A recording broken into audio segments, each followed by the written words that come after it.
জুমার দিনে আল্লাহ তাআলা সাইয়েদনা আদম আলাইহিস সালামকে তৈরি করেছেন। বিশ্বনবী বলেন লাম্মা খালাকাল্লাহু আদামা ওয়া কানা তুলুহু 60 যিরাআন। আল্লাহ তাআলা যখন আদম আলাইহিস সালামকে তৈরি করলেন 60 হাত লম্বা করে তৈরি করলেন। আর আমরাও যারা জান্নাতে ঢুকবো আমাদের আকৃতি থাকবে 60 হাত লম্বা। মজা করে সুবহানাল্লাহ পড়তে পারলেন না? আল্লাহ সাইয়েদনা আদমকে তৈরি করলেন এই জুমার দিনে।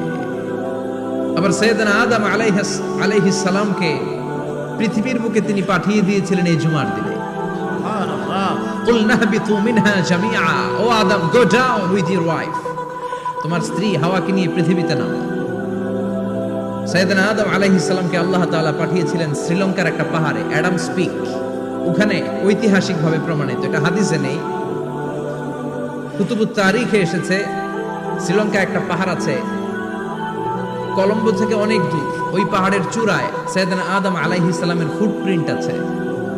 ফুটপ্রিন্ট মানে পায়ের ছাপ। সুবহানাল্লাহ পড়ো।